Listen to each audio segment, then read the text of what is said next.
Like and subscribe for more educational content.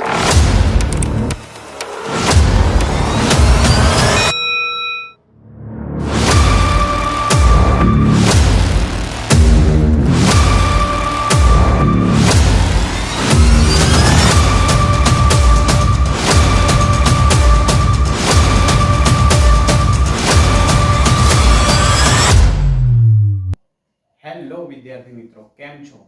જય શ્રી કૃષ્ણ. જય શ્રી કૃષ્ણ એટલા માટે આજે જન્માષ્ટમીનો તહેવાર છે. બાકી લેરી એકાઉન્ટ્સ વાળામાં આપ લોકોનું હાર્દિક સ્વાગત છે.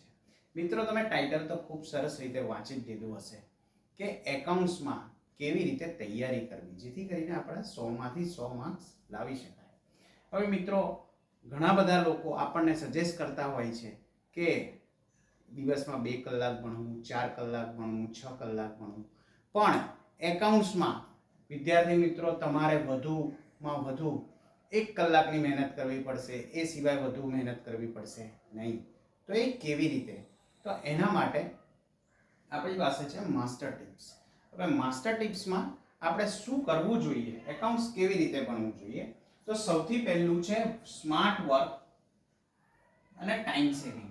મિત્રો, આપણે ઘણું બધું આપણો મોટો સિલેબસ છે એકાઉન્ટ્સનો, પણ આપણે બધું જ તૈયાર કરવાનું નથી. જે એક્ઝામમાં આપણને પૂછાવાનું છે એ પ્રમાણે જ આપણે તૈયારી કરવાની છે. તો આ આપણું છે સ્માર્ટ વર્ક, એ તમારી પહેલી ટીપ છે. બીજું છે છેલ્લા 5 વર્ષના પેપરનું વિશ્લેષણ. મિત્રો, તમને ખ્યાલ છે કે તમારી જે બોર્ડની એક્ઝામ છે એમાં જે પાછલા વર્ષના પેપર છે એ પેપરોના આધારે તમને નેક્સ્ટ પેપર પૂછાવાનું છે. તો એમાં કયા પ્રકારના સવાલો તમને પૂછાયા છે અને એના આપણે જવાબ શું લખવાના, એ આપણને જો ખબર હોય તો ચોક્કસપણે આપણા બહુ જ સારા માર્ક્સ આવી શકે. હવે આમાં તમને લેરી એકાઉન્ટ્સ વાળા ખૂબ જ મહેનત કરશે.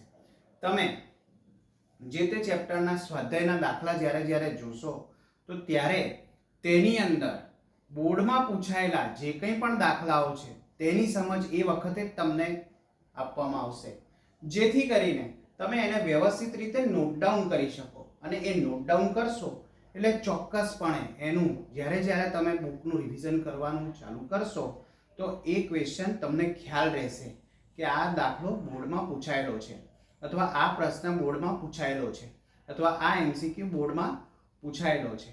જેથી કરીને તમારું ધ્યાન આપોઆપ જ તેની ઉપર વધુ જશે અને તમારા વધુ માર્ક્સ આવશે. હવે બોર્ડની બ્લુપ્રિન્ટની સમજ.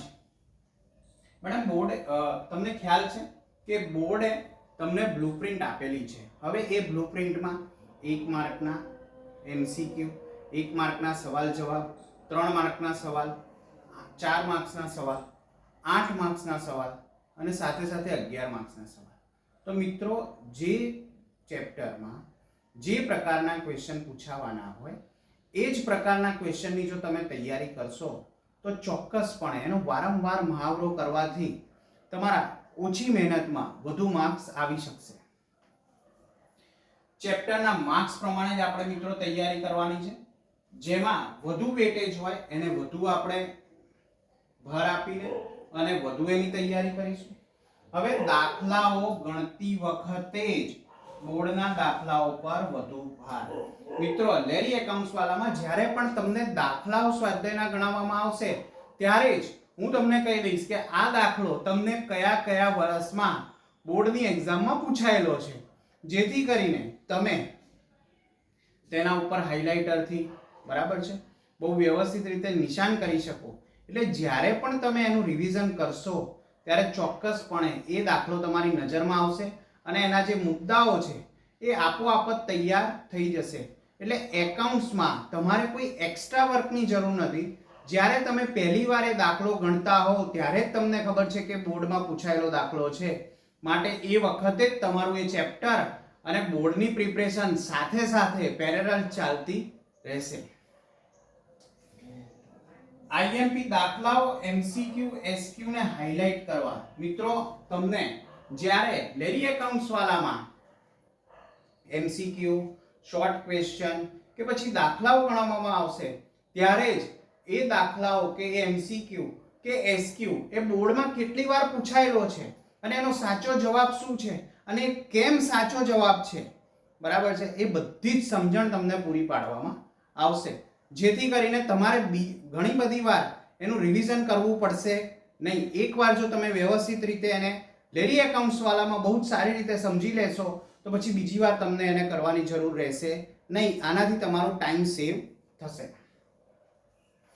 અઠવાડિયામાં એકવાર ચોપડો વાંચવો. મિત્રો, તમે જે કંઈ પણ દાખલાઓ ગણી રહ્યા છો, તમારે અઠવાડિયામાં એ એકવાર ચોપડો વાંચવાનો છે, ગણવાનો નથી.